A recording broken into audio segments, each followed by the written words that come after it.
London, 1941. The blackout curtains in the military hospital couldn't muffle the thunderous percussion of German bombs. Staff Sergeant Samuel Rogers winced as another explosion shook the building, dust sifting down onto his crisp U.S. Army uniform. He clutched his medical bag tighter, wondering again why he'd volunteered for this liaison position. The Americans weren't even officially in the war yet, but here he was, part of a small contingent of military observers in London. The next blast came closer, rattling instruments on metal trays. Sam to his friends back in Boston, had joined the Army Medical Corps because he believed in order, in systems, in the clear division between right and wrong. War had rules. Medicine had protocols. Everything in its proper place. "You've gone terribly pale, Sergeant," remarked the British doctor beside him. "Not to worry. Jerry's aim isn't what they claim in their propaganda." Sam forced a tight smile. "I'm fine, sir. Just concentrating on our supply coordination." But it wasn't just the bombs. 6 months in London had shown Sam that war made nonsense of systems. The carefully delineated world he believed in was crumbling like the buildings around him. After what he'd seen in the wards, children with shrapnel wounds, elderly women pulled from rubble, he'd begun to doubt his most fundamental belief, that emotional detachment was strength. The army had taught him that sentiment was the enemy of efficiency. Personal attachments clouded judgment. And in medicine, clouded judgment cost lives. He patted the letter in his breast pocket, a Dear John from his fiancée back home. She couldn't wait any longer, she'd written. He understood completely. Logical, really. War was no time for love. Love was a weakness the world couldn't afford right now. Another blast, this one close enough to make everyone duck instinctively. The hospital lights flickered, then went out completely. "Generator should kick in," a voice called in the darkness. A nurse brushed past him. "Pardon me, I need to check the ward." As emergency lights sputtered to life, casting everything in dim amber, Sam found himself following her through swinging doors into the main ward. Rows of injured men lay in various states of consciousness. British soldiers mostly, but also civilians, resistance fighters brought over from France, and in the far corner, separated by a thin curtain, German pilots who'd been shot down. Enemy wounded get the same care, the British hospital director had explained when Sam first arrived. Geneva Convention. Besides, we're not barbarians, are we? Sam had nodded, though secretly he'd thought it wasteful, using precious resources on those who'd tried to kill you. His father's voice echoed in his head, "War means drawing clear lines, son." The nurse moved efficiently through the ward, speaking softly to each patient. Her dark hair was pinned severely beneath her cap, her uniform impeccably pressed despite the chaos. Only when she reached the German section did Sam notice her hesitate, almost imperceptibly. The next bomb fell so close that the floor seemed to leap beneath them. Several patients cried out. And Forstan toppled. The nurse lunged to catch it, but Sam reached it first, their hands colliding on the metal pole. "I've got it," he said. For the first time, she looked directly at him. Her eyes were grey, not the cold grey of steel, but the warm grey of rain clouds in April. Her name badge read E. Turner. "Thank you, Sergeant Rogers." Her accent was pure London, but softer than most he'd heard. "You know my name. You Americans are something of a novelty here. Besides, I've seen you at the supply coordination meetings." Before he could respond, a young German airman began calling out in distress, thrashing against his restraints. Without hesitation, Nurse Turner moved to his side, speaking in surprisingly fluent German. The man calmed immediately under her touch. "You speak German?" Sam couldn't keep the suspicion from his voice. Something flashed in her eyes, not guilt, but defiance. My mother was a language teacher. Is that a problem, Sergeant? No, just unexpected. In war, Sergeant Rogers, I find it best to expect everything.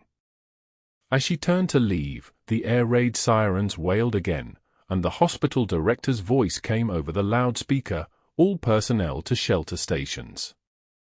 Incoming heavy bombardment. Without discussion, they began moving patients. The more mobile were helped to the basement shelter, while those who couldn't be moved were positioned away from windows, under beds when possible. Sam found himself working alongside Nurse Turner, moving a badly burned British pilot. "What's your first name?" he asked as they lifted together. "Eleanor," she replied, not looking up. "Though my friends call me Ellie." "I'm Sam." "I know who you are, Sergeant." When they reached the last row, the German prisoners, Eleanor hesitated again. "We should leave them," Sam said. "There's no time." She stared at him, those rain-cloud eyes suddenly stormy. "They're patients first, Sergeant. Enemies second." Before he could argue, she was already moving toward a young German with a bandaged head.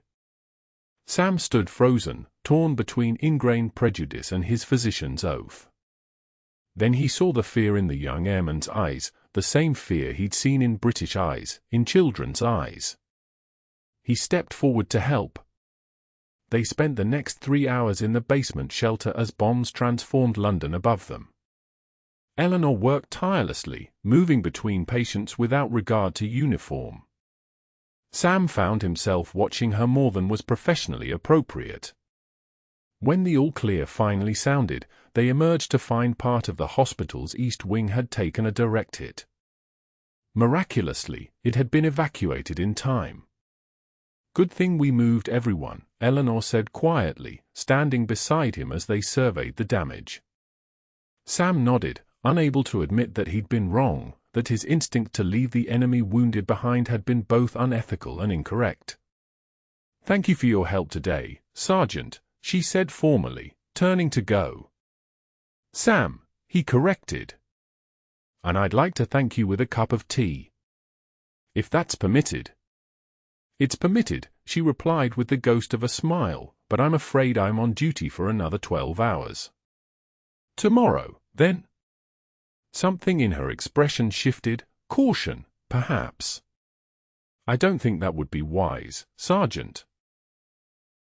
As she walked away, Sam realized two things: first, that Eleanor Turner was hiding something, and second, that for the first time since arriving in England, he'd forgotten to be afraid during the air raid. The next day, he volunteered to deliver medical supplies to a small aid station near Piccadilly. The building had been a dance hall before the war, its grand ballroom now divided into treatment areas with makeshift curtains. Sam found Eleanor there, bandaging a child's arm. "Are you following me, Sergeant Rogers?" she asked without looking up. "Supply run," he said, lifting his bag. "Though I admit I hoped I might find you here." "And why would you hope that?" "That cup of tea is still on offer." She finished the bandage, gave the little girl a reassuring pat, and then faced him. "Why are you really here, Sergeant?" "Americans don't usually concern themselves with our neighborhood aid stations." The question caught him off guard. "I told you, is it because I speak German? Are you investigating me?" Her directness was startling. "No," he said truthfully. "Though I admit I'm curious about many things concerning you." A warning siren began to wail, not the full air raid alarm, but the preliminary alert. Eleanor immediately began organizing patients. "I have to get these children to the shelter," she said. "If you want to help, grab those supplies." For the next hour, they worked side by side again, moving children to the underground station that served as a public shelter. In the cramped space beneath London, surrounded by frightened civilians singing patriotic songs to keep spirits up, Eleanor finally seemed to relax slightly. "My brother was killed at Dunkirk," she said suddenly, sitting beside him against the tiled wall. "He was 22. My parents died in the Spanish flu when I was a baby. He raised me." Sam was silent, understanding this was a test of sorts. "Is that why you became a nurse?" he finally asked. "I was already training. But after David died." She looked away. "I nearly quit. What was the point of saving lives when so many were being taken? But then I realized medicine is the only true rebellion against war. War divides, healing unites. Is that why you care for the German wounded?" She met his eyes directly. "I care for human beings, Sergeant Rogers. The moment we see uniforms instead of people, we've already lost, haven't we?" The word struck Sam like a physical blow. Wasn't that precisely his failing? His insistence on systems, on clear divisions, allies and enemies, right and wrong, had blinded him to the humanity in front of him. "I was engaged," he found himself saying. "Back home. She ended it last month. I'm sorry." "Don't be. She was right. I joined the medical corps because I believed in order. In rules. In keeping emotions separated from duty." She said loving me was like loving a textbook. For the first time, Eleanor smiled fully. "You don't strike me as a textbook, Sergeant." "Sam," he corrected again. "Sam," she conceded. When the all-clear sounded, he walked her back to the aid station. As they parted, she finally accepted his invitation for tea the following afternoon. Their meetings became regular, quick cups of tea between shifts, walks through bomb-damaged parks, once even a concert by a string quartet in a church basement. He learned her favorite Beethoven sonata, she discovered his weakness for apple pie. They spoke of home, of medicine, of everything except the war that had brought them together. But the war was inescapable. In late October, during a rare dinner at a small restaurant that had miraculously kept its doors open, the air raid sirens shattered their conversation. "We can make it to the underground if we hurry," Eleanor said, already gathering her things. Outside, the anti-aircraft guns were already firing, their percussive booms punctuating the wail of sirens. They ran toward the nearest station entrance, joining the stream of Londoners seeking shelter. They'd almost reached it when the distinctive whistle of a falling bomb made them instinctively dive into a shop doorway. The explosion came 3 buildings away, the concussion throwing debris into the street. Sam covered Eleanor with his body as glass and brick fragments rained down. When the immediate danger passed, he realized he was still holding her, her face pressed against his chest. She looked up, dust in her hair, and for a suspended moment, the war receded. He kissed her, impulsively, desperately, and she responded with equal urgency. Then reality reasserted itself as another explosion rocked the street. They broke apart and ran for the shelter. Underground, surrounded by hundreds of other Londoners, they found a corner to themselves. "I shouldn't have done that," Sam said. "Kiss me," or apologized for it? Eleanor asked. "Both, probably. There are regulations against fraternizing with the enemy," she finished, a hint of bitterness in her voice. "With civilian medical personnel in a combat zone," he corrected. "Though that's not why it was wrong." Then why? How could he explain? That love was a luxury he couldn't afford, that attachment in wartime was a distraction he couldn't risk, that caring for someone meant giving the war one more way to destroy you. "I have my duty," he said finally. "To America?" "You're not even officially in the war yet." "To medicine." "To maintaining professional boundaries." She studied him with those rain-cloud eyes. Is that what you really believe? That we should all remain in our separate boxes until this war is over? That human connection is something to schedule for peacetime. The question hung between them as the bombs fell on London above. The next day, Eleanor wasn't at the hospital or the aid station. For a week, Sam searched for her, growing increasingly concerned as German bombing intensified. Finally, a British nurse told him Eleanor had been transferred to a military hospital outside London. Special assignment, the nurse said with a shrug. Happens all the time. 2 days later, Sam received orders too. He was being sent to a classified training facility in Scotland, part of preparations for America's seemingly inevitable entry into the war. The night before his departure, he visited all of Eleanor's usual places, desperate to at least say goodbye. He found no trace of her until, returning to his quarters, he discovered a note slipped under his door. Some boundaries are worth crossing. Some risks worth taking.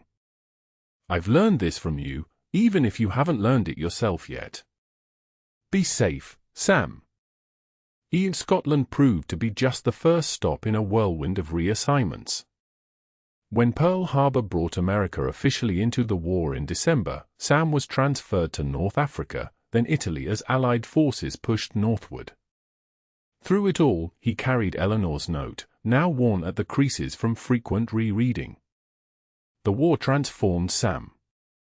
Treating the wounded so close to the front lines, he saw daily how artificial his beloved systems were, how quickly the neat categories of life collapsed under artillery fire. He learned to operate on enemy soldiers with the same care he gave allies, to see the humanity in every broken body brought to his field hospital. He thought of Eleanor constantly, wondering where she was, if she was safe, if she ever thought of their brief connection in London. He wrote letters but had nowhere to send them. Instead, he kept a journal addressed to her, detailing his experiences and his changing view of the world. Then, in the summer of 1944, as Allied forces pushed toward Rome, a military transport arrived at his field hospital carrying medical supplies and personnel transfers. Among the new nurses was Eleanor Turner. She looked different, thinner, her hair shorter beneath her cap, a small scar on her chin that hadn't been there before. But her eyes were the same, lighting with recognition when she saw him. Official transfer from British services, she explained later when they found a moment alone behind the medical tents. Part of the Allied medical exchange program. Why here? He asked. Why my unit? She hesitated, then said, I requested it when I saw your name on the personnel list. Eleanor, before you say anything, I should tell you something. She glanced around to ensure they were truly alone. My work in England after we parted, it wasn't just nursing. I was assigned to a special unit, interrogating German prisoners. Because of my language skills. Sam felt a chill. Intelligence work. She nodded. Not at first. I was just a translator for medical interviews. But they discovered I had a talent for getting information. Gently, through conversation, building trust. Why are you telling me this? Because secrets between us would poison everything. And because? She looked away. Because what I learned doing that work only confirmed what I tried to tell you in London. That humanity persists, even between supposed enemies. That connection is what saves us, not what endangers us. Before Sam could respond, an alarm sounded, incoming wounded from the front. They worked side by side through the night, their personal conversation abandoned in the rush to save lives. When dawn came, they had lost 4 men and saved 17. Standing outside the operating tent, watching the sunrise, Eleanor swayed with exhaustion. Sam caught her elbow. You should rest, he said. So should you, Doctor. It was the first time she'd called him that. I was promoted last month, he explained. Field Commission. It suits you. As they stood there, a distant rumble of artillery served as a reminder that the front lines were merely miles away. The war had never felt more immediate, nor more irrelevant to what was growing between them. "I kept your note," he said suddenly. "All this time." "What note?" "The one you left in London. About boundaries being worth crossing." Her expression softened. "I wasn't sure you'd received it. It changed everything for me. Made me question every boundary I'd constructed, every wall I'd built." She studied his face. "And what did you conclude, Dr. Rogers?" "That I was afraid. That all my talk of systems and protocols was just fear dressed up as principle. Fear of loss, of pain, of the vulnerability that comes with caring for someone during the worst conflict humanity has ever known. And now? Now I'm still afraid. But I've seen too much death to pretend that emotional distance protects anything worth protecting." She reached for his hand, her fingers intertwining with his. "We should still be careful. There are still regulations." "There are always regulations," he said. "But there isn't always this." In the weeks that followed, they found moments together between the endless waves of wounded, shared cups of coffee at dawn, walks during off-duty hours, quiet conversations outside the medical tents. They were discreet, professional in front of others, but everyone in the unit saw what was happening. "Just don't let it affect your work," the commanding officer told Sam gruffly. "God knows we all need something to hold on to in this hellscape." Then came the German counterattack. Their field hospital, supposedly behind safe lines, suddenly found itself in the path of retreat. As enemy artillery drew closer, the order came to evacuate, wounded first, then essential equipment, then personnel. Sam was loading the last of the critical patients when he realized Eleanor wasn't among the departing nurses. "Where's Nurse Turner?" he demanded. "She went back for a patient," someone called. The German POW with the abdominal wound. Sam's blood ran cold. That section of the hospital had already been struck once. He ran back toward the collapsing medical tents, dodging debris as artillery shells landed closer. He found Eleanor struggling to move a stretcher bearing a young German soldier, no more than 19. The tent around them was half collapsed, canvas hanging in tatters. "We need to go now," Sam shouted over the artillery. "He'll die if we leave him," Eleanor insisted. Together, they lifted the stretcher and began making their way toward the evacuation vehicles. They had almost reached safety when a shell landed directly in their path. The explosion threw them all backwards, the stretcher twisting from their grasp. Sam regained consciousness to find himself being lifted into a transport truck.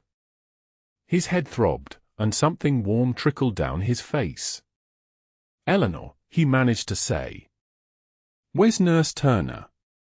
The medic working on him exchanged a glance with another soldier. "She's being tended to, sir." "Don't worry." But Sam knew that look. He tried to sit up, only to be firmly pushed back down. "Where is she?" "She's in critical condition, doctor. They're doing everything possible." The journey to the field hospital behind the new front line was a blur of pain and fear. When they arrived, Sam, despite his own injuries, demanded to see Eleanor immediately. They finally relented, perhaps recognizing that keeping him away would do more harm than good. She lay unconscious, her face pale beneath bandages, an oxygen mask obscuring her features. The attending physician gave Sam the facts in the direct language of their profession: shrapnel wounds to the abdomen and chest, significant blood loss, emergency surgery performed in the field. Prognosis uncertain. For 3 days, Sam refused to leave her side, sleeping in a chair beside her bed when he slept at all. When his own wounds were healed enough, he assisted in her care, changing bandages and monitoring vitals with a precision born of desperate love. On the 4th day, she opened her eyes. "The German boy," were her first words, voice raspy through the oxygen mask. "He didn't make it," Sam said gently. "I'm sorry." She closed her eyes again, tears seeping from beneath the lids. "Then it was for nothing." "No," Sam took her hand carefully, mindful of the four. "Not for nothing. Never for nothing." Over the next weeks, Eleanor's recovery was slow but steady. As she regained strength, the war continued to shift around them. Rome fell to Allied forces. The Normandy landings opened a new front in France. On a warm evening in August, with Eleanor finally well enough to take short walks, they sat outside the recovery hospital in a small garden that had somehow survived the war. The Italian sunset painted everything gold. "I've been thinking," Sam said, "about what happens after. After I recover? After the war." Eleanor looked at him cautiously. "That could still be a long way off. Not as long as it once seemed." He took her hand. "I received orders yesterday. I'm being transferred to a hospital ship in the Pacific. They need experienced combat surgeons." She went very still. "When do you leave?" 3 weeks. And I was wondering." He reached into his pocket and withdrew a small box. "I know this isn't the right place or time. I know there are still 1,000 reasons why this is complicated. But the war has taught me that waiting for perfect circumstances means waiting forever." He opened the box to reveal a simple ring, purchased from a jeweler in the nearby village. "I'm not asking for now. I'm asking for after. When this is all over, when we can choose where to live and what to do based on something other than where people are dying." Eleanor stared at the ring, then at him. "Sam, we've known each other, actually spent time together, for what? A few weeks in London, a few months here. And yet I feel I've known you my entire life." He took a breath. "You changed everything for me, Eleanor. You showed me that the boundaries I believed in were illusions, that the systems I trusted were just ways of avoiding the messiness of real connection. You taught me that love isn't a distraction from what matters, it's the only thing that does matter." She touched the ring but didn't take it. "The Pacific is the other side of the world. I know. The war there could last years more. It could. We might not see each other until peace," he finished. "Yes. I'm asking you to wait for peace with me. To believe it will come, and that we'll find each other when it does." Eleanor looked out at the Italian countryside, golden in the fading light. Then she turned back to him with tears in her eyes, not the tears of grief he'd seen too often, but tears of something he'd seen too rarely in this war, hope. "Yes," she said simply, taking the ring. "I will wait for peace with you." They were married 3 days later in a small ceremony attended by hospital staff. Eleanor wore a borrowed dress, Sam his dress uniform. Their vows were brief but profound, promises not just of love and fidelity, but of faith in a future neither could clearly see. 2 weeks later, they parted at a military airfield. Their goodbye was quick, almost businesslike, neither wanting to make it harder than it already was.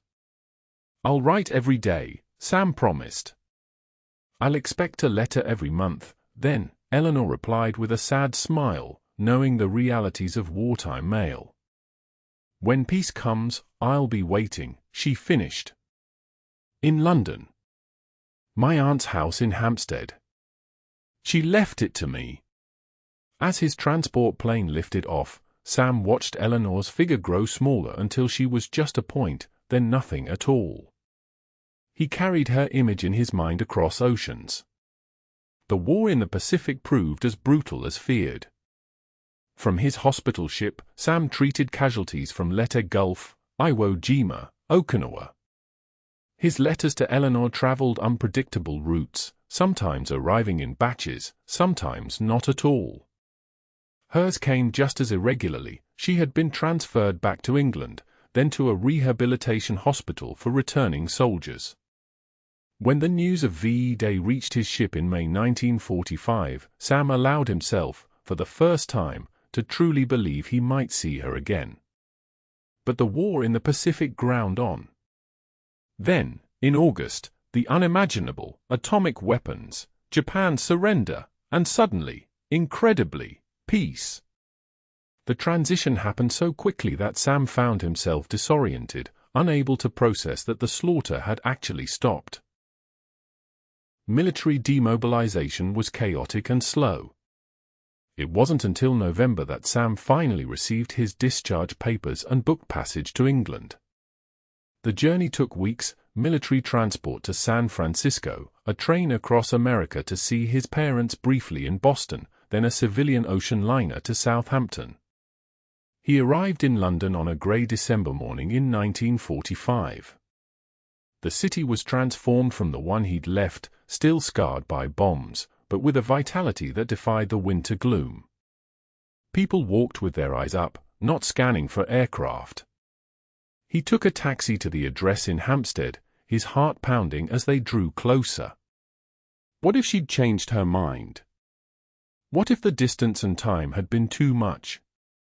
What if the woman he'd carried in his heart through the horrors of war no longer existed in reality? The house was modest but charming, a small brick structure with a garden now dormant for winter. Sam paid the driver, took his single bag, and walked to the door. His hand hesitated over the knocker. Then, summoning courage he hadn't needed even in combat, he knocked. The door opened, and there she was. Eleanor looked both exactly the same and utterly different. Her hair was longer, styled in the new civilian fashion. She wore a simple blue dress instead of a uniform. The small scar on her chin had faded to a pale line. But her eyes, those rain-cloud eyes, were unchanged. For a moment, neither spoke. Then, simultaneously, they moved toward each other. The kiss was different from their desperate embrace during the London air raid, different from their parting at the airfield. This was a homecoming. "You're here," she whispered when they finally broke apart. "You're really here." "I promised," he said simply. She pulled him inside, out of the winter chill. The house was warm, smelling of baking bread and furniture polish, scents so domestic, so removed from the antiseptic and blood odors that had surrounded them both for years, that Sam felt momentarily dizzy. "I was afraid," Eleanor admitted, still holding his hands as if he might disappear. "When I didn't hear anything after Japan surrendered, demobilization was slow. And I wanted to see my parents before coming here. I should have found some way to let you know." "You're here now," she said. "That's all that matters." They spent that day and night rediscovering each other, sharing stories of the months apart, carefully navigating the wounds, visible and invisible, that the war had left. Sam spoke of the horrific injuries he'd treated in the Pacific, Eleanor of the broken men she'd helped rehabilitate in England. "What happens now?" she asked as they lay together in the pre-dawn quiet. "Do we stay in England? Go to America? Does it matter?" Sam asked. "As long as we're together." She propped herself up on one elbow, suddenly serious. "It does matter. The world is being remade right now, Sam. We should decide what part we want in it." He considered this, then nodded slowly. "There's a new veterans hospital being established in Boston.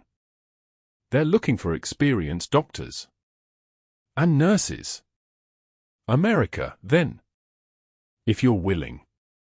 She smiled, that full smile he'd first seen in the London Underground during an air raid. "I think I'd like to see America. To start something new." "Together," he said. "Together," she agreed. They were married again in January 1946, a civil ceremony to make their wartime marriage official in both countries. By spring, they had relocated to Boston, where Sam took a position at the Veterans Hospital and Eleanor quickly found work there as well. They bought a small house in the suburbs, planted a victory garden that gradually became simply a garden, and began the work of building a life neither had dared imagine during the war. Years passed. They had 3 children, 2 boys and a girl. Sam eventually became chief of surgery at the hospital. Eleanor earned her advanced nursing degree and pioneered programs for psychiatric rehabilitation of combat veterans. Through it all, they remained each other's center, their wartime bond transforming but never diminishing. On their 25th anniversary, they returned to London, showing their teenage children the places where their story had begun: the hospital, now rebuilt, the underground station where they'd sheltered during air raids, the park where they'd walked between shifts. "It doesn't look the same at all," Sam said as they stood outside the former military hospital. "Nothing does," Eleanor replied. "Including us." He looked at his wife, her dark hair now threaded with silver, laugh lines around those still remarkable eyes, and saw both the young nurse from the blackout and the woman who had built a life with him from the ruins of war. "I wouldn't want it to," he said, taking her hand. "Some changes are worth embracing."